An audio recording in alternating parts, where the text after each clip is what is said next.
Unas gemelas de Virginia desaparecieron durante lo que se suponía que serían unas felices vacaciones en un crucero, dejando el mundo de su madre soltera destrozado sin posibilidad de reparación. Pero 10 meses después, una maleta apareció en la orilla y lo que encontraron dentro dejó a todos en completo shock. Rachel Marin estaba sentada en la sala de estar tenuemente iluminada de su pequeña casa de Charlottesville, rodeada de los desgarradores restos de una investigación de 10 meses que no había producido más que callejones sin salida. Volantes de personas desaparecidas con los rostros sonrientes de sus hijas gemelas estaban esparcidos por su mesa de café, algunos con las esquinas curvadas por innumerables manos, otros descoloridos por la luz del sol que entraba implacablemente a través de persianas que ya no se molestaba en ajustar. Los informes policiales y los expedientes formaban pilas precarias sobre su escritorio, una colección sombría que había leído tantas veces que podía recitar pasajes de memoria. Junto a su sillón, una mesita contenía una docena de tarjetas de condolencia sin abrir. Rachel no se atrevía a leerlas, expresar sus condolencias era como admitir que sus hijas se habían ido para siempre. Se frotó los ojos cansados y ardientes y dejó el expediente que había estado revisando, el que detallaba el cuarto día de sus vacaciones en crucero cuando Rae, de 8 años, y Millie desaparecieron sin dejar rastro. Su mirada se desvió hacia las tarjetas de condolencias sin abrir. Quizás hoy, pensó, quizás hoy por fin abriría una. Quizás hoy se permitiría sentir lo que otros ya asumían, que sus hijas nunca volverían a casa. Sus dedos apenas rozaban la esquina de un sobre cuando sonó su teléfono. La pantalla mostraba un nombre que le dio un vuelco el corazón, el detective Mace Álvarez. Se quedó sin aliento mientras respondía. «¿Detective, alguna novedad?», preguntó con voz frágil, todavía aferrada a una esperanza que apenas se atrevía a alimentar. Se preparó para lo de siempre, otra pista que no llevaba a ninguna parte, un avistamiento que no podía verificarse o simplemente un registro rutinario. Pero la voz de Álvarez sonaba diferente esta vez, firme, controlada, con un trasfondo que no había oído antes. «Acabo de recibir información del Departamento de Policía de la isla Ocracoke, Carolina del Norte», comenzó. Rachel se enderezó en su silla y su pulso se aceleró. «¿Qué tipo de información?», preguntó con urgencia. Hubo una pausa, y luego Álvarez dijo en voz baja, «Debo advertirle, lo que voy a decirle es inquietante. Un pescador local encontró una maleta con restos que creemos que podrían pertenecer a una de sus hijas». La habitación se inclinó hacia un lado. La mano de Rachel agarró el teléfono con tanta fuerza que sus nudillos se pusieron blancos. «¿Qué?». La palabra salió apenas en un susurro. «No puedo explicarlo todo por teléfono», continuó Álvarez con suavidad. «Volaremos juntos a Carolina del Norte. La maleta también contiene artículos personales y objetos que necesitamos que identifiques de inmediato». «¿Cuándo?», preguntó Rachel, ya de pie, con las piernas temblorosas mientras se dirigía a su dormitorio. «Te recogeré en 1 hora», respondió. «La evidencia se encuentra en un laboratorio forense del departamento del sheriff en Carolina del Norte. Contiene restos, así que están esperando nuestra llegada antes de continuar». Tras colgar, Rachel se dio cuenta de que las lágrimas le resbalaban silenciosamente por las mejillas.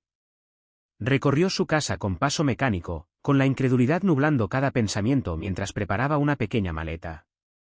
Su mente dio vueltas y la hizo retroceder 10 meses atrás, el crucero por el que había trabajado horas extras para poder pagarlo, unas vacaciones destinadas a crear recuerdos preciosos y duraderos con sus hijas. Recordó el restaurante donde habían parado a comer después de nadar. Estaba tranquilo, poco después de las 3:30 de la tarde, con poco personal. Había dejado a las niñas 5 minutos, solo 5 minutos, para salir y contestar una llamada importante donde la recepción era más clara. Cuando ella regresó, ya no estaban. El personal del restaurante vio salir a las gemelas, pero no pudo identificar a dónde habían ido. Las horas siguientes se convirtieron en pánico e incredulidad mientras Rachel registraba frenéticamente cada rincón del enorme barco. El personal del crucero emitió una alerta a todo el barco. Se inició una búsqueda exhaustiva, áreas públicas, clubes infantiles, piscinas, baños. Recorrieron camarote por camarote, revisando incluso las habitaciones cerradas o sin asignar. Las imágenes de seguridad mostraban a las chicas viendo una actuación junto a la piscina. Pero cuando la multitud se dispersó, simplemente desaparecieron de la vista. A pesar de pasar horas revisando las cámaras de seguridad de cada rincón del barco, no había más rastro. Tras 24 horas sin señales de Rae ni de Millie, se notificó al estado del pabellón del barco. La Guardia Costera de Estados Unidos y el FBI intervinieron. Se alertó a las autoridades portuarias locales y a la policía, tanto del último muelle como de los próximos. Se inició una investigación formal, recuentos, confinamientos, entrevistas. Todos los pasajeros debían mostrar su identificación. A pesar de todo, Rae y Millie seguían desaparecidas. Algunos pasajeros susurraron que las niñas debieron haber caído por la borda. Otros especularon que se las habían llevado al atracar el barco. La línea de cruceros insistió en que sus protocolos de seguridad eran rigurosos. Pero la terrible verdad seguía vigente: 2 niñas de 8 años habían desaparecido sin explicación. Pasó una hora sin que ella se diera cuenta, Rachel perdida en la neblina de sus recuerdos. Un golpe seco en la puerta la hizo retroceder. Tomó su bolso de mano y abrió la puerta para encontrarse con el detective Álvarez, con expresión seria pero serena. ¿Estás listo?, preguntó suavemente. Rachel asintió y cerró la puerta con llave mientras caminaban hacia su coche patrulla sin distintivos. Se armó de valor. Tras 10 meses de incertidumbre agobiante, estaba a punto de enfrentarse a la peor pesadilla de una madre, o quizás a la primera pista real de lo que les había sucedido a sus hijas. El vuelo a Carolina del Norte transcurrió en un silencio sepulcral. Rachel miraba por la pequeña ventanilla del avión, observando cómo el paisaje, desde la expansión urbana hasta la interminable llanura costera, se transformaba. El detective Álvarez respetó su espacio, revisando las notas del caso en su tableta, pero de vez en cuando la miraba fijamente para asegurarse de que todavía estuviera a la defensiva. Al aterrizar, un agente local los recibió y los condujo a una modesta comisaría cerca de las afueras del pueblo. El edificio era sencillo, una estructura de ladrillo de una sola planta, apartada de la carretera, rodeada de pinos que se mecían suavemente con la brisa costera. El material forense de la isla Ocracoke se envió aquí, explicó Álvarez mientras se acercaban a la entrada. Es la instalación más cercana equipada para manejar este tipo de evidencia. Dentro, el aire era frío y aséptico. Las luces fluorescentes zumbaban en el techo, proyectando reflejos intensos sobre los pisos pulidos. Un ayudante del sheriff los guió por pasillos tortuosos hasta una trastienda donde se guardaban las pruebas. Antes de entrar, Álvarez la detuvo con una suave mano en el brazo. «Quiero que te prepares», dijo en voz baja. «Lo que estás a punto de ver será difícil». Rachel asintió, con la garganta demasiado apretada para poder pronunciar palabra. Les entregaron mascarillas y batas estériles antes de entrar a la sala de reconocimiento. Rachel notó de inmediato a un hombre curtido, de unos 50 años, de pie a un lado, hablando en voz baja con un oficial. Tenía las manos ásperas y callosas, y la piel bronceada por años de exposición al sol. «Señora Marin», dijo el sheriff en voz baja, «este es Curtis Bannister, el pescador que encontró la maleta». El hombre dio un paso adelante, con una expresión entre simpatía e incomodidad. «Siento mucho su pérdida, señora», dijo con voz grave. Ojalá hubiera encontrado algo diferente ese día. Rachel ofreció un pequeño asentimiento en reconocimiento antes de que sus ojos se dirigieran al centro de la habitación. Allí, sobre una gran mesa de acero inoxidable, yacía la maleta. De tamaño mediano y cuadrada, claramente había resistido las brutales inclemencias del océano. El material, que antes era azul, ahora estaba descolorido, adquiriendo un tono grisáceo, con las costuras deformadas y abultadas por la prolongada exposición a la sal y al sol. Un médico forense se encontraba cerca, esperando su reconocimiento antes de continuar. «Señora Marin, hemos documentado todo tal como se encontró», explicó con amabilidad. «Ahora le mostraré el contenido». Rachel se preparó, agarrándose al borde de un mostrador cercano mientras el examinador levantaba con cuidado la tapa de la maleta. Ella jadeó y las lágrimas brotaron instantáneamente de sus ojos. Dentro yacían los restos en estado de descomposición de un niño pequeño. 10 meses a la deriva en las corrientes oceánicas habían dejado el cuerpo hinchado, descolorido y parcialmente esqueletizado. Sin embargo, el niño había estado envuelto en varias capas de ropa que conservaban algunos rasgos identificables. «La víctima parece haber muerto por asfixia», explicó el médico forense con tono clínico. «No hay evidencia de traumatismo contundente, heridas cortantes ni sangre». Esto sugiere que la víctima probablemente murió rápida y silenciosamente. Pero Rachel apenas lo oyó. Sus ojos estaban fijos en la descolorida camiseta roja de Minnie Mouse, la misma que Millie llevaba puesta el día que desaparecieron. Parcialmente visibles bajo los restos descompuestos se encontraban unas pequeñas gafas de natación azules. La letra M aún era apenas visible en un lateral. «Esa es la camisa de Millie», susurró Rachel con la voz entrecortada. «Son sus gafas protectoras. Compré conjuntos iguales para ambas niñas, pero la de Millie tenía una M y la de Rae una R». El médico forense asintió solemnemente. «Nos gustaría su permiso para tomarle una muestra de ADN para confirmarlo. Aunque, basándonos en su identificación de estos efectos personales». «Sí, claro», asintió Rachel, aturdida, con la voz apenas un susurro. «Pero no necesito ADN para saber que es mi hija». El detective Álvarez colocó una mano de apoyo sobre su hombro tembloroso mientras el examinador continuó mostrándole una bolsa de evidencia separada. «Se encontró algo más con los restos», dijo con suavidad y cautela. «Un objeto que no parece pertenecer a las pertenencias de un niño». Dentro de la bolsa de plástico transparente había un encendedor cipo plateado, deslustrado por el agua de mar, pero aún notablemente intacto. Grabadas en su superficie estaban las sencillas iniciales, K. «Esto no es de mis hijas», confirmó Rachel, con la mirada fija en el encendedor a través del plástico. Su voz era suave pero segura. «Tenían 8 años. No habrían tenido algo así». «Es nuestra primera pista potencial», señaló Álvarez, examinando cuidadosamente el encendedor. «Una anomalía que podría ayudarnos a identificar al responsable». Rachel se volvió hacia el pescador, con la mirada escrutadora. «Señor Bannister, ¿puede decirme exactamente cómo encontró esto?» El hombre se removió inquieto, cambiando el peso de un pie a otro. «Estaba caminando por la playa cerca de mi casa, como hago casi todas las mañanas. Vi algo arrastrado por la playa que no parecía los escombros habituales. Al acercarme, pude oler, bueno, no era bueno. Lo abrí lo justo para ver qué había dentro y llamé a la policía enseguida». «¿Había algo más?», preguntó Rachel desesperada, con el corazón encogido. «¿Alguna señal de mi otra hija?» «¿En serio?». Bannister negó con la cabeza con tristeza. «Solo la maleta, señora». «Lo siento». Rachel se volvió hacia el detective Álvarez, con la voz entrecortada por la emoción. «¿Por qué alguien metería a Millie en una maleta y la tiraría al océano? Si quisieran deshacerse de ella», forcejeó, con las palabras entrecortadas. «¿Por qué no? Algo que se hundiera». «Buena pregunta», intervino el sheriff con gravedad. «Este tipo de maleta está hecha de un material que flota al sumergirse. Si el agresor no le hubiera puesto el peso adecuado, acabaría flotando a la superficie y arrastrada por la corriente». «¿Y ahora qué?», preguntó Rachel, mirando fijamente a los oficiales, aferrándose a cualquier atisbo de procedimiento. «Procesamos todas las pruebas», explicó Álvarez con calma.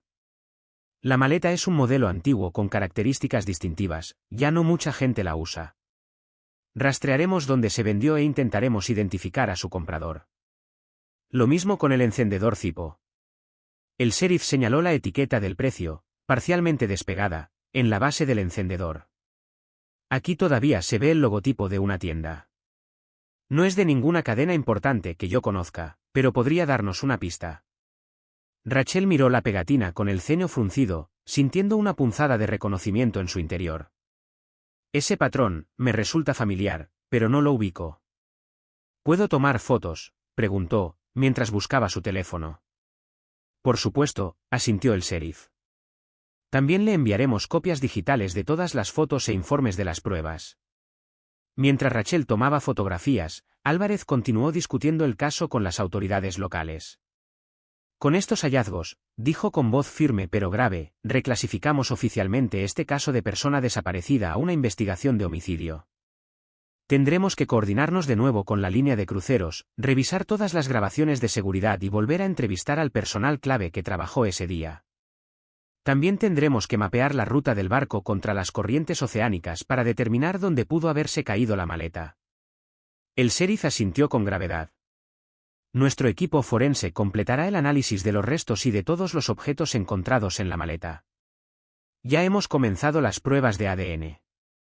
Señora Marín, dijo Álvarez, volviéndose hacia Rachel con expresión amable y seria.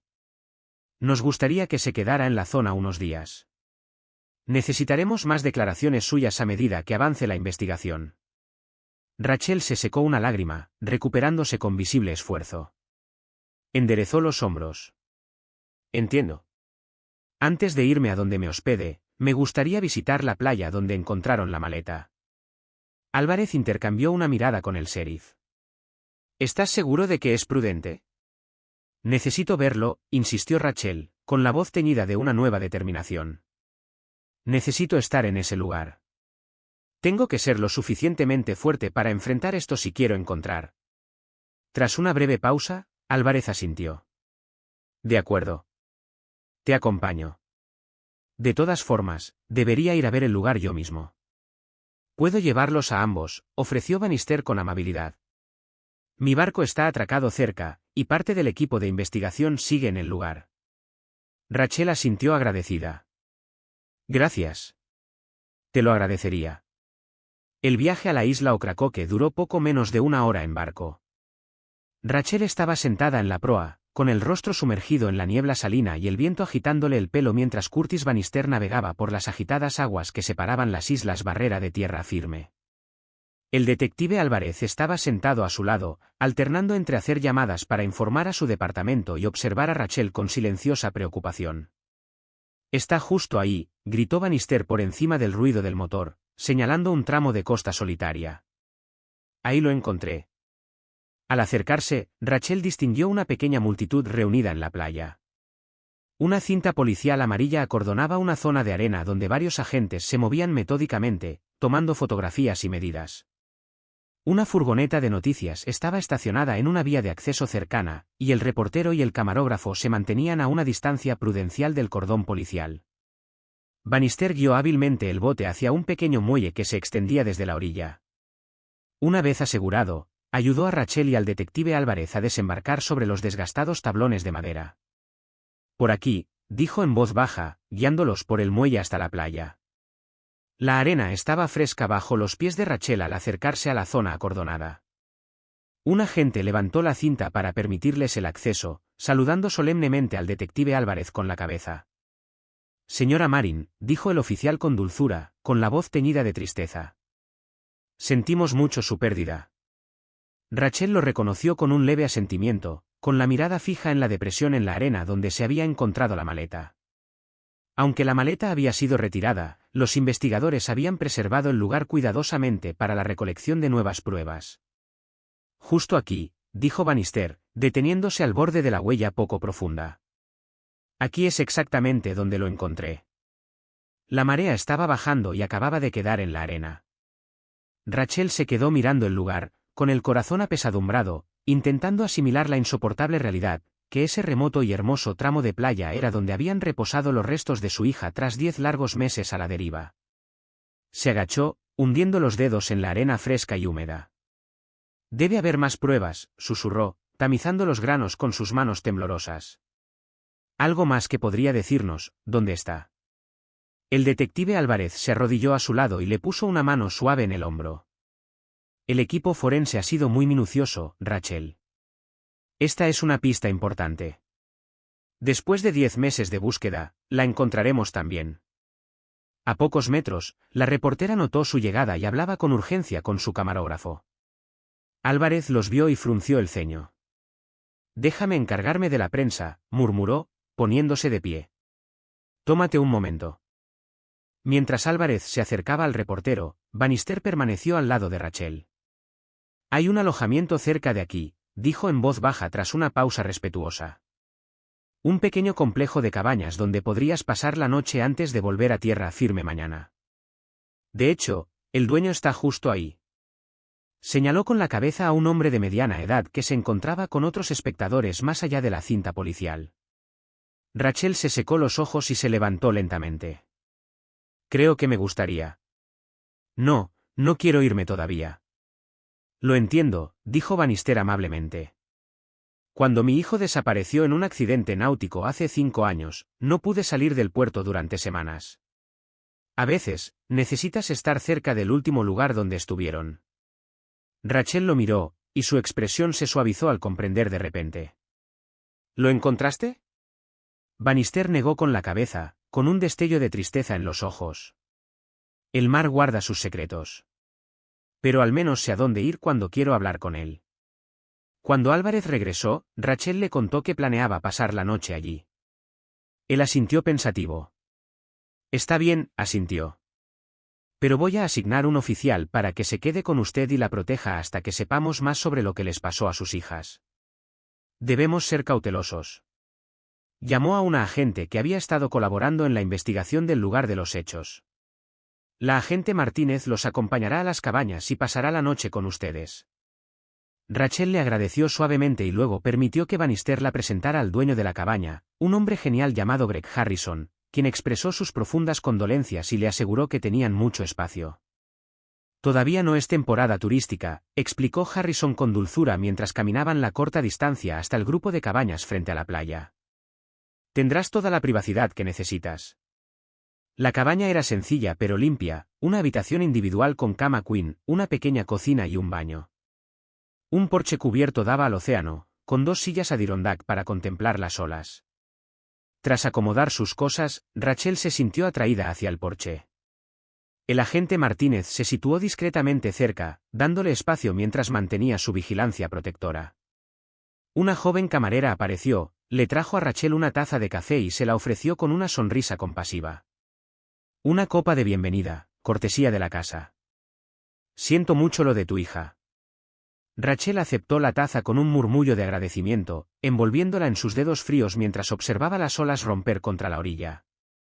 El mismo océano que había traído el cuerpo de Millie a esta playa continuaba su ritmo eterno, indiferente a la tragedia humana. Mientras el sol comenzaba a descender por el horizonte, Rachel notó movimiento en la cabaña frente a la suya.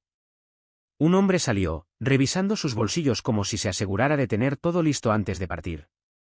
Dejó su bolso en la mesita frente a la puerta mientras cerraba con llave, y luego se dirigió a la oficina principal del resort. Rachel notó que había dejado algo en la mesa de centro del exterior, un pequeño objeto metálico que reflejaba el sol del atardecer. Curiosa, se acercó a revisar y encontró un paquete de cigarrillos y un encendedor. Los recogió, dándole vueltas al encendedor. En la parte inferior había una etiqueta con el precio y el logotipo de la tienda, que coincidía con la etiqueta parcial del encendedor de pruebas.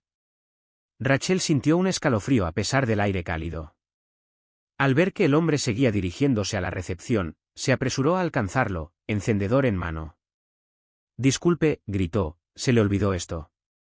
El hombre se giró sorprendido, luego sonrió al ver el encendedor y su paquete de cigarrillos. Gracias. Me lo habría perdido seguro. Mientras se lo quitaba, Rachel señaló la pegatina. Si no te importa que te pregunte, ¿dónde conseguiste esto? Colecciono encendedores antiguos y he estado buscando esta marca. Ah, es de un pequeño kiosco de revistas en Greenville, respondió. Es un lugar pequeño, pero tienen de todo. ¿Tiene nombre?, preguntó Rachel, intentando mantener un tono de voz informal. Creo que es Cannes Corner News. Lo lleva un señor mayor que siempre tiene alguna promoción. ¿Por qué? ¿Eres de por allí? No, pero hay una tienda parecida en Charlottesville, Virginia, donde vivo, dijo Rachel, con el corazón acelerado. Puede que sea la misma cadena. Antes de que el hombre pudiera responder, un miembro del personal se les acercó llevando una maleta cuadrada idéntica a la encontrada en la playa. Señor, ¿está seguro de que quiere dejar esto?, preguntó el empleado. Lo encontramos en su camarote. Los ojos de Rachel se abrieron de par en par al contemplar la maleta. Era del mismo color, del mismo estilo y del mismo tamaño que la que contenía los restos de Millie. ¿De dónde sacaste eso? La pregunta surgió de ella antes de que pudiera detenerse. El hombre se rió entre dientes. En el mismo sitio que el encendedor, de hecho. El dueño del kiosco en Greenville me lo vendió por muy poco dinero cuando compré el encendedor. Lo usé una vez y el mango ya está roto. Una basura. No deberías haber malgastado mi dinero, ¿verdad? Rachel tragó saliva con fuerza. ¿Te importaría si lo tuviera? Sé que suena raro, pero... Llévatelo, dijo el hombre con un gesto de desdén. Ahórrate la molestia de tirarlo. Gracias, dijo Rachel. ¿Puedo preguntarle su nombre y datos de contacto? Me gustaría agradecerle como es debido. El hombre parecía un poco confundido pero proporcionó sus detalles. Me llamo Jeff Thornton. ¿Puedo preguntarle por qué le interesan tanto mis trastos viejos? Rachel respiró profundamente. Estoy aquí con la policía, investigando la desaparición de mis hijas. Una de ellas fue encontrada en una maleta igual a esta. La expresión de Thornton pasó de la confusión al horror. Dios mío, lo siento mucho. No tenía ni idea. Negó con la cabeza. Espero que encuentren al culpable. Si puedo ayudar en algo más. Gracias por la información sobre el kiosco, dijo Rachel. Podría ser más útil de lo que cree. Mientras Thornton salía para tomar el ferry de regreso a tierra firme, Rachel regresó a su camarote con la maleta rota, pensando en todas las posibilidades. El oficial Martínez la observaba con curiosidad, pero no hizo preguntas. Rachel dejó la maleta en el suelo y cogió su teléfono, sus dedos temblaban ligeramente mientras marcaba el número del detective Álvarez. Todavía no me he ido, confirmó el detective Álvarez cuando Rachel llamó. ¿Qué pasa? Rachel explicó rápidamente sobre el encendedor y la maleta del turista, y la conexión con un kiosco de periódicos en Greenville. Necesito mostrarte esto inmediatamente. Quédate donde estás, le ordenó Álvarez. Iré a buscarte. 15 minutos después, Rachel estaba en la orilla con el agente Martínez, esperando a que Álvarez se acercara al complejo de cabañas junto al mar.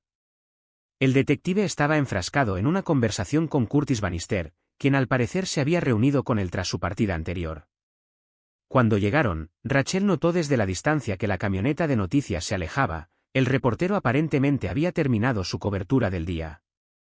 Muéstrame lo que encontraste, dijo Álvarez sin preámbulos. Rachel lo condujo de regreso a su camarote, le mostró la maleta y describió el encendedor con su etiqueta de precio. El hombre dijo que compró ambos artículos en un kiosco de revistas en Greenville llamado Carnes Corner News. La expresión de Álvarez se agudizó. Carnes. Qué interesante. Tomó su radio y contactó con la estación. Necesito toda la información disponible sobre un negocio llamado Carnes Corner News en Greenville. Nombre del propietario, dirección, historial comercial, todo. Mientras esperaban la información, Rachel explicó cómo el turista, Jeff Thornton, había descrito al propietario como un hombre mayor que siempre tenía alguna oferta en marcha. Si la maleta coincide con la que llevaba Millie, dijo Rachel, y el encendedor tiene la misma pegatina de la tienda que la que lleva sus iniciales, K.E., no puede ser coincidencia. Álvarez asintió y examinó la maleta con atención. Este podría ser el respiro que necesitábamos. La radio cobró vida con un crujido. Detective Álvarez, tenemos esa información para usted. Carnes Corner News es propiedad de Douglas Carnes, de 57 años. El negocio tiene 3 sucursales, la principal en Greenville, una en Charlotte y una nueva en Virginia Beach que abrirá el próximo mes. Le envío la dirección de Greenville y la del domicilio de Carnes. Álvarez revisó su teléfono mientras llegaba la información. Ya es tarde, pero aún queda algo de luz. Vamos a echar un vistazo a ese kiosco. Abordaron la lancha policial con el oficial Martínez y Bannister, quienes se ofrecieron a guiarlos de regreso a tierra firme. El viaje de regreso pareció más rápido, la urgencia los impulsaba mientras el sol continuaba su descenso hacia el oeste. Una vez en tierra firme, Álvarez requisó un vehículo policial y se dirigieron directamente a la dirección proporcionada a Carnes Corner News. El kiosco era una pequeña estructura independiente en el estacionamiento de un centro comercial, el tipo de lugar que vendía periódicos, revistas, billetes de lotería y una mezcla de artículos de conveniencia. Un hombre delgado de unos 30 años estaba detrás del mostrador, colocando una exhibición de cigarrillos. Levantó la vista al entrar, con expresión neutral. ¿Puedo ayudarle?, preguntó. ¿Cerramos pronto? Álvarez mostró su placa. Detective Álvarez, Policía Estatal de Virginia. ¿Es usted el dueño de este establecimiento? El hombre meneó la cabeza. No, señor. Solo trabajo aquí. El señor Carnes es el dueño. ¿Está por aquí?, preguntó Álvarez. No. Viene poco, se desplaza entre diferentes ubicaciones y se registra quizás una vez por semana en cada una. ¿Tienes información de contacto para él? El empleado vaciló. Claro, supongo que sí. Buscó debajo del mostrador y sacó una tarjeta de visita con un número de teléfono y una dirección. ¿Venden encendedores tipo aquí?, preguntó Rachel, dando un paso adelante. El empleado asintió y señaló una pequeña vitrina cerca de la caja registradora. Aquí mismo. Tengo varios estilos. Rachel y Álvarez examinaron los encendedores. Eran idénticos al que encontraron con Millie, solo que con diseños diferentes y sin iniciales. Álvarez le mostró al empleado una fotografía del encendedor de pruebas en su teléfono. ¿Has visto este encendedor en particular? Tiene las iniciales K grabadas.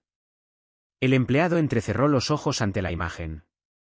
Vendemos muchos de estos, y a veces los clientes los graban después de comprarlos. Pero sí, se parecen a los nuestros, misma marca, mismo modelo. ¿Y las maletas?, preguntó Rachel. ¿Las venden aquí también? El empleado parecía confundido. No, señora. Somos un kiosco, no una tienda de maletas. Rachel intercambió miradas con Álvarez. El turista dijo que compró la maleta aquí. El empleado se encogió de hombros. Quizás el señor Carnes le vendió alguno de sus objetos personales. A veces trae cosas raras para vender por su cuenta. No hago preguntas. Gracias por su ayuda, dijo Álvarez, tomando la tarjeta de presentación. Si el señor Carnes viene, por favor, no mencione nuestra visita. Es importante para nuestra investigación. De vuelta en el auto, Rachel sugirió que pasaran por la casa de Carnes. Quizás podamos echar un vistazo al lugar y ver si hay algo sospechoso. Álvarez asintió. Podemos hacer un registro desde el coche, pero aún no tengo una orden para registrar la propiedad. Necesitaríamos más pruebas para conseguirla. Condujeron por un tranquilo barrio residencial de modestas casas de una sola planta con jardines bien cuidados. Al acercarse a la dirección de Douglas Carnes, redujeron la velocidad y observaron la propiedad desde el otro lado de la calle. La casa no tenía nada de especial, un bungalow amarillo pálido con molduras blancas y un césped impecablemente cortado. Un coche estaba aparcado en la entrada, con la matrícula parcialmente visible. Mira eso, dijo Rachel de repente, señalando el plato. Las primeras letras son de K y las dos últimas, K. Álvarez frunció el ceño. Es interesante, pero no podemos hacer suposiciones. DK podría ser Douglas Carnes, pero K podría ser una coincidencia. Se quedaron mirando la casa durante varios minutos, pero no había movimiento, ninguna señal de actividad en el interior. Creo que deberíamos volver a la comisaría, decidió finalmente Álvarez. Necesitamos coordinarnos con las autoridades locales y desarrollar un enfoque adecuado. Si Carnes está involucrado en lo que les pasó a sus hijas, debemos ser estratégicos. Rachel asintió a regañadientes. Estoy agotada de todas formas. ¿Podrías dejarme en la estación del ferry? Volveré a la cabaña esta noche. Preferiría que no tomaras el ferry público, dijo Álvarez. El agente Martínez puede llevarte de vuelta en la lancha policial. ¿Es más seguro y discreto? Se dirigieron al puerto, donde el agente Martínez los esperaba con el barco. Al acercarse al muelle, Rachel agarró repentinamente el brazo de Álvarez. «Ese coche», exclamó, señalando un vehículo que esperaba en la fila del ferry. «Tiene la misma matrícula, DK y KE». Álvarez siguió su mirada, y su expresión se tornó seria al ver el coche. A través de la luneta trasera tintada, apenas se vislumbraban las siluetas de las personas dentro, un adulto y lo que parecía ser un niño en el asiento trasero. «Podría ser cualquiera», advirtió Álvarez. «No saquemos conclusiones precipitadas». Pero Rachel ya se dirigía hacia la fila del ferry, atraída por un instinto que no podía explicar. «Solo quiero ver quién está dentro», respondió ella. «Rachel, espera». Álvarez corrió tras ella, pero antes de que pudiera detenerla, Rachel ya había llegado hasta el agente que revisaba cada vehículo antes de permitirles subir al ferry. Al acercarse, vio que la ventanilla del conductor bajaba para entregarle las multas al agente. En el asiento trasero iba un niño con una mujer adulta. El niño parecía agitado, retorciéndose contra el brazo de la mujer que lo sujetaba. Desde esa distancia, Rachel no podía ver claramente el rostro de la niña, pero algo en el perfil de la niña y el color del cabello provocó un reconocimiento visceral. «Riley», susurró con el corazón latiéndole con fuerza. «Es Rachel». El detective Álvarez la alcanzó y la tomó del brazo. «No pueden acercarse a vehículos cualquiera. No tenemos pruebas suficientes». «Es ella», insistió Rachel, soltándose. «Vi su rostro, solo por un instante». «Es mi hija». Álvarez dudó un momento y luego le hizo un gesto al agente Martínez. «Quédate con Rachel. Hablaré con el agente del ferry». Se acercó a la taquilla y habló en voz baja con el agente que revisaba los vehículos. Los dos hombres miraron hacia el coche con matrícula de KK, que ya estaba a 3 vehículos de abordar el ferry. Tras una breve conversación, Álvarez regresó con Rachel. «Van a hacer una segunda revisión a ese auto, solo para estar seguros». Rachel observaba con ansiedad cómo la fila de coches avanzaba lentamente. Cuando el vehículo objetivo llegó al puesto de control, el agente del ferry le indicó que se apartara para una verificación adicional. A través de la ventana tintada, Rachel vio al conductor hablando animadamente por celular. De repente, las puertas del auto se abrieron de golpe. Un hombre de unos 50 años salió del lado del conductor, mientras que una mujer de unos 30 años salió de la parte trasera, tirando de una niña con ella. «¡Son ellos!», gritó Rachel. «¿De verdad?». El trío comenzó a abrirse paso entre los autos que esperaban, el hombre liderando el camino mientras la mujer arrastraba al niño reacio detrás de ella. Álvarez pidió refuerzos por radio de inmediato, con voz aguda y urgente. Sospechosos huyen a pie de la terminal de ferry de Ocracoke con posible víctima de secuestro, hombre adulto, mujer adulta y niña de aproximadamente 8 años. Solicito asistencia inmediata y el establecimiento del perímetro. El oficial del puerto también pidió por radio seguridad adicional mientras Álvarez se dirigía a Rachel. «Quédate con el oficial Martínez. No podemos arriesgarnos a que te lastimen si son peligrosos». Antes de que Rachel pudiera protestar, Álvarez corrió hacia los sospechosos que huían, sacando su arma pero manteniéndola baja. «¡Policía! ¡Deténganse!», gritó. El hombre miró hacia atrás, vio a Álvarez y redobló el paso, gritándole algo a la mujer que Rachel no pudo oír. En cuestión de minutos, la terminal del ferry se sumió en un caos controlado. Coches patrulla acudieron al lugar, bloqueando las salidas mientras agentes a pie perseguían a los sospechosos que huían. Los pasajeros que esperaban el ferry fueron dirigidos a zonas seguras y se detuvo el proceso de embarque. Rachel y el agente Martínez observaron desde la distancia cómo la redada se cerraba sobre los sospechosos. El hombre fue derribado por 2 agentes cuando intentaba escalar una valla de seguridad. La mujer, aún sujetando la muñeca del niño, intentó agacharse entre los coches aparcados, pero rápidamente fue rodeada por policías armados. «Suelten a la niña», ordenó un oficial. La mujer dudó un momento y luego la soltó. La niña se soltó de inmediato, mirando frenéticamente a su alrededor hasta que sus ojos se posaron en Rachel. Incluso desde la distancia, no había forma de confundir el reconocimiento que se reflejó en el rostro de la niña. «¡Mamá!», gritó. «¡Mamá!». Rachel se liberó del agente Martínez y corrió hacia su hija, encontrándola a mitad del estacionamiento. Cayó de rodillas y abrazó a Riley con un sollozo de alivio e incredulidad. «Riley, oh Dios mío», gritó, abrazando fuertemente a su hija, sintiendo el delgado cuerpo de la niña temblar contra el suyo. Riley se aferró a su madre, sollozando incoherentemente, sus palabras amortiguadas por el hombro de Rachel. Álvarez se acercó a ellos con una expresión que mezclaba alivio y preocupación profesional. «Los tenemos a ambos bajo custodia», dijo en voz baja. «Rachel, necesitamos llevarte a ti y a Riley a un lugar seguro mientras procesamos a los sospechosos». Rachel asintió, reticente a soltar a su hija. «¿Quiénes son?», logró preguntar. «Sus documentos de identidad los identifican como Douglas Carnes y Katy Evans», respondió Álvarez. «Marido y mujer, según su documentación». Los ojos de Rachel se abrieron de par en par. «Katy Evans», las iniciales del encendedor. Álvarez asintió con gravedad. «Hemos incautado su vehículo y estamos tramitando una orden para registrarlo». La inspección preliminar muestra varias maletas en el maletero y algunos materiales preocupantes en el asiento trasero. Rachel miró a Riley, viéndola por primera vez desde su reencuentro. La niña estaba terriblemente delgada, su piel, antes clara, estaba bronceada de forma antinatural, como si se hubiera oscurecido artificialmente. Llevaba el pelo más corto de lo que Rachel lo había llevado nunca, y sus ojos reflejaban un cansancio que ninguna niña de 8 años debería tener. Necesita atención médica, dijo Rachel. Ya viene una ambulancia en camino, le aseguró Álvarez. En cuestión de minutos, llegaron los paramédicos y comenzaron a examinar a Riley, quien se negaba a soltar la mano de su madre. La niña se estremeció ante la brillante linterna que el paramédico usó para examinarle las pupilas, y giró la cara con un gemido. Por favor, deja de tomar fotografías, murmuró.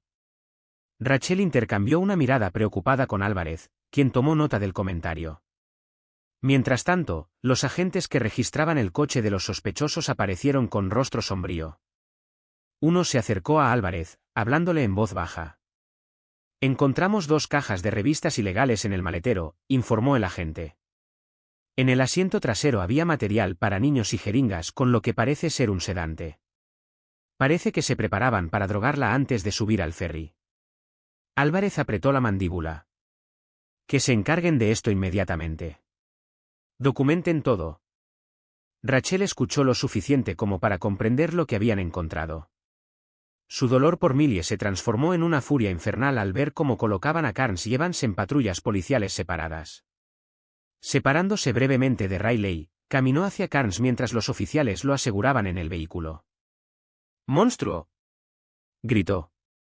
No solo traficaste con tus revistas sucias, sino que asesinaste a mi hija. Asesinaste a Millie. Carnes levantó la vista, con una expresión inquietantemente tranquila. No pretendía matar al otro, dijo con naturalidad. Quería quedármelos a ambos, pero mi compañero se echó atrás. No podía con 2 niños solo sin que me atraparan. Tenía que tomar una decisión. Rachel se abalanzó sobre él, pero Álvarez la atrapó y la arrastró hacia atrás. Guárdalo para la comisaría, Carnes, le gruñó al sospechoso. Tienes derecho a guardar silencio. Te sugiero que lo uses. Mientras los cruceros se alejaban, los paramédicos se acercaron con noticias. La drogaron con un sedante suave, informó uno. Presenta signos de desnutrición y maltrato físico. Necesitamos trasladarla al hospital de inmediato para un examen completo y tratamiento. Rachel asintió y regresó rápidamente al lado de su hija. Voy con ella, le dijo a Álvarez. Por supuesto, asintió con amabilidad. Nos vemos en el hospital después de procesar a los sospechosos. Esto es solo el principio, Rachel. Necesitaremos sus declaraciones cuando ella esté estable. Rachel subió a la ambulancia junto a su hija, sosteniendo su pequeña mano mientras el vehículo se alejaba, con las sirenas sonando en la noche. A pesar del horror de lo que habían descubierto y del insoportable dolor por la muerte confirmada de Millie, Rachel sintió una repentina oleada de profunda gratitud. Al menos una de sus hijas había sido encontrada con vida. Se acabó, Riley, susurró suavemente, acariciando el cabello de su hija, con la voz temblorosa por la emoción. Ahora estás a salvo. Ya no pueden hacerte daño. La intensa luz fluorescente del pasillo del hospital le hacía doler los ojos a Rachel mientras caminaba de un lado a otro fuera de urgencias, con el corazón latiéndole con fuerza. El agente Martínez permaneció cerca, vigilando atentamente tanto a Rachel como a la entrada del hospital. Una enfermera le pidió a Rachel, con amabilidad pero firmeza, que esperara afuera mientras el equipo médico realizaba el examen inicial de su hija. Aunque le desgarraba el alma tener que separarse tan pronto después de encontrarla, Rachel comprendió que necesitaban espacio para documentar adecuadamente el estado de Riley. Señora Marin, la enfermera que la atendía la llamó suavemente, apareciendo en la puerta. Ya puede pasar. Rachel entró apresuradamente en la habitación. Riley yacía en una cama de hospital, luciendo aún más pequeña y frágil contra las sábanas blancas y almidonadas. Un goteo intravenoso le administraba un líquido transparente en el brazo delgado, y un médico cercano tomaba notas detalladas en una ficha. Mamá, susurró Riley, con su voz apenas audible mientras extendía su mano libre. Rachel lo tomó con cuidado, su toque suave y cuidadoso para no alterar la vía intravenosa. Estoy aquí, cariño, murmuró, con lágrimas en los ojos. No me voy a ninguna parte. La doctora, una mujer de unos 40 años, de ojos amables pero expresión grave, se acercó. Señora Marin, soy la doctora Patel, dijo con amabilidad. He terminado mi examen inicial de Riley. ¿Cómo está?, preguntó Rachel con la voz tensa por la ansiedad y las manos temblorosas. El rostro del doctor Patel se ensombreció. Riley sufre desnutrición severa. Tiene un peso significativamente bajo para su edad. Tiene múltiples hematomas en la espalda y las piernas, compatibles con la disciplina física, probablemente infligidos con un objeto estrecho y flexible, como un palo de ratán o un cinturón delgado. Rachel hizo una mueca y apretó la mano de su hija de manera protectora. También tiene marcas en las muñecas y los tobillos, continuó la doctora Patel con voz más suave, lo que sugiere que estuvo sujeta durante largos periodos, posiblemente con cadenas o bridas. El médico bajó aún más la voz. Aunque Riley parece estar medio dormida por los medicamentos que le administramos, parece extremadamente sensible a las luces brillantes y a los flashes de las cámaras. Esto coincide con alguien que ha sido fotografiado con frecuencia. Basándome en sus reacciones y algunos comentarios que hizo, me preocupa que la hayan usado como modelo para material inapropiado. Rachel cerró los ojos brevemente, luchando por contener el torrente de lágrimas. ¿Cuál es el plan de tratamiento?, preguntó con la voz entrecortada. Comenzaremos por abordar la desnutrición mediante un seguimiento nutricional minucioso, explicó la doctora Patel. Los sedantes en su organismo deberían metabolizarse en 24 horas. Físicamente, debería recuperarse relativamente rápido con la atención adecuada. ¿Pero el trauma psicológico? Su voz se fue apagando. Necesitará terapia especializada, señora Marin. Este tipo de experiencia deja cicatrices profundas y duraderas. Rachel asintió, con una expresión de determinación. Conseguirá todo lo que necesite, dijo con firmeza. Cueste lo que cueste. El doctor Patel le dedicó una pequeña sonrisa alentadora y le apretó el hombro. Es una chica fuerte por haber sobrevivido a esto. Y tenerte aquí marcará la diferencia en su recuperación. Después de que el médico se fuera, Rachel acercó una silla a la cama de Riley y se sentó, sin soltar en ningún momento la frágil mano de su hija. Riley se dormía a ratos, murmurando a veces palabras que Rachel no entendía. Así transcurrieron las horas. Las enfermeras iban y venían, revisando sus constantes vitales, ajustando la vía intravenosa y susurrando en voz baja. Afuera, la noche había caído por completo, proyectando profundas sombras sobre la habitación. El detective Álvarez apareció en la puerta, con el rostro demacrado por la fatiga. ¿Cómo está?, preguntó en voz baja, mientras sus ojos se posaban en la figura dormida de Riley. Rachel se levantó y le hizo un gesto para que la acompañara al pasillo. Una vez afuera, le habló en voz baja. Físicamente, se recuperará, dijo con voz cansada. Emocionalmente, será un largo camino. Álvarez asintió con gravedad. Tengo novedades del interrogatorio, dijo. Carnes no habla mucho, pero Evans está cooperando. Busca llegar a un acuerdo. ¿Qué te ha dicho?, preguntó Rachel con el corazón apesadumbrado. Mucho, suspiró Álvarez, frotándose los ojos cansados. Carnes y Evans no actuaban solos. Formaban parte de una operación mayor, una que produce y distribuye revistas ilegales con niños. Carnes proporcionó a los niños, mientras que otros se encargaron de la producción. Rachel sintió un nudo en el estómago. ¿De cuántos niños estamos hablando? Basándonos en la declaración de Evans, dijo Álvarez en voz baja, creemos que hay al menos 10 personas más detenidas en una propiedad de Carnes con otro nombre. Tenemos equipos trabajando en ese lugar ahora mismo. A Rachel se le cortó la respiración. ¿Y qué hay de mis hijas? ¿Cómo llegó hasta ellas en el crucero? Álvarez respiró hondo. Según Evans, Carnes subió al crucero con un nombre falso, usando una tarjeta prepaga y un correo electrónico desechable. Se hizo pasar por personal de mantenimiento del barco, robó un uniforme de un armario al principio del viaje. Incluso usó un pequeño dispositivo electrónico para desactivar temporalmente la cámara de seguridad cerca del lugar donde llevó a las niñas. Rachel se apoyó contra la pared, con la cabeza dando vueltas. ¿Pero cómo las convenció de ir con él? Mis hijas sabían que no debían ir con desconocidos. Evans dijo que Carnes los había estado observando durante uno de los espectáculos de magia, explicó Álvarez. Aprovechó esa oportunidad. Cuando se los encontró solos, realizó un sencillo truco de cartas que había aprendido del mago de la nave. Una vez que se ganó su confianza, los condujo a un pasillo de la tripulación, una zona con menos cámaras. Rachel cerró los ojos, con el corazón roto. Imaginó a sus inocentes hijas, cautivadas por un hombre con trucos de magia. Y Millie, susurró, con voz apenas audible. ¿Qué le pasó? La expresión de Álvarez se ensombreció. Evans no estuvo presente en esa ocasión, pero por lo que Carnes le contó después, originalmente planeó llevarse a las dos niñas. Pero su compañero de entonces, no Evans, se echó atrás al darse cuenta de que eran gemelas. Al parecer, tener dos niñas era demasiado arriesgado. Así que Carnes. La voz de Álvarez se quebró. Asfixió a Millie. Sin forcejeo. Sin sangre.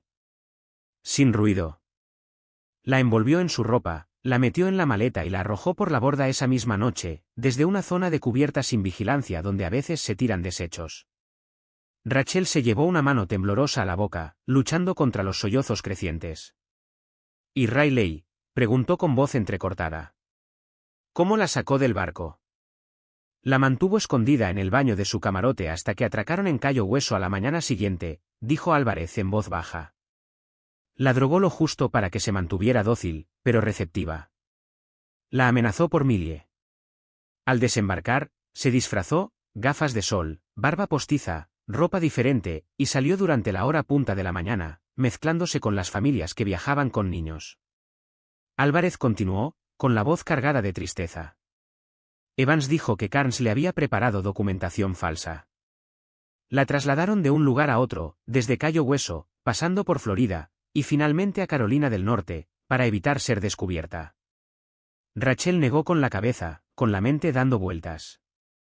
Estaban en Virginia antes del crucero. ¿Nos estaba acosando ya entonces? Evans lo confirmó, dijo Álvarez con tristeza. Carnes viajaba a menudo. Mencionó haber visto a unas gemelas preciosas en Virginia, pensó que serían perfectas para la próxima edición. Creemos que lo planeó específicamente. Rachel se estremeció, un escalofrío le recorrió todo el cuerpo. El encendedor con la K fue intencional. Parece que fue solo una coincidencia, respondió Álvarez. Evans dijo que era su encendedor personal. Se mezcló con las cosas de Millie cuando Carnes se apresuraba a deshacerse del cuerpo. Llevaba meses buscándolo. Rachel miró hacia la habitación del hospital con el corazón roto. Tenemos que asegurarnos de que nunca salgan. Y esas revistas, hay que destruirlas. Esos niños no merecen que su trauma perdure para siempre. Álvarez asintió, con la mandíbula apretada. Estamos trabajando con las autoridades federales. Esto va más allá de este caso. Pero te prometo que Carnes y Evans pagarán por lo que le hicieron a tu familia. Él puso una mano de apoyo sobre su hombro. Deberías descansar un poco. Te necesitaremos con todas tus fuerzas cuando despierte. Rachel asintió, agotada por fin. Gracias, detective. Por todo. Cuando Álvarez se fue, Rachel regresó junto a la cama de Riley y se acomodó en la incómoda silla del hospital para lo que probablemente sería una larga noche. A pesar del horror indescriptible de lo que había descubierto, sentía una profunda satisfacción por haber atrapado a los perpetradores, y una frágil esperanza de que su hija superviviente finalmente estuviera a salvo. La luz del amanecer se filtraba a través de las finas cortinas del hospital mientras Rachel parpadeaba para despertarse, con el cuello entumecido por dormir en la silla junto a su hijo. Por un instante desorientador, le costó recordar dónde estaba. No recordaba dónde estaba. Entonces, como una ola que se estrella, los sucesos del día anterior volvieron a su mente. Se incorporó rápidamente, con el corazón latiéndole con fuerza, y fue a ver cómo estaba su hija. Seguía dormida, con aspecto un poco menos pálido que la noche anterior. Le habían cambiado el suero intravenoso durante la noche, y una bandeja con un desayuno hospitalario insulso permanecía intacta en la mesita auxiliar. Un suave golpe en la puerta llamó su atención. Entró una enfermera, seguida del doctor Patel. Buenos días, dijo el doctor Patel en voz baja. ¿Cómo durmió? Inquieta, respondió Rachel. Tenía pesadillas, hablaba en sueños. La doctora Patel asintió suavemente mientras examinaba el historial clínico de Raleigh. Era de esperar. Los sedantes que le estaban administrando están haciendo efecto. Nos gustaría realizarle algunas pruebas adicionales hoy, con su permiso, por supuesto. Rachel asintió. Lo que necesite. Mientras el médico continuaba su examen, la oficial Martínez apareció en la puerta, luciendo como si ella también hubiera pasado una noche sin descanso en una silla. Señora Marín, dijo en voz baja, ha llamado el detective Álvarez. Viene de camino con una actualización. Rachel asintió agradecida. Gracias por quedarte toda la noche. Martínez ofreció una sonrisa cansada y sincera. Solo hago mi trabajo, señora, aunque debo admitir que nunca había visto un caso como este en todos mis años en la policía. Tiene mucha suerte de haber encontrado a su hija con vida después de tanto tiempo. Rachel miró a su hija dormida. Su voz, cuando salió, era tranquila, pero llena de dolor. Si hubiera tenido suerte, no habría perdido a ninguna de mis hijas, para empezar. La expresión de Martínez se suavizó al instante.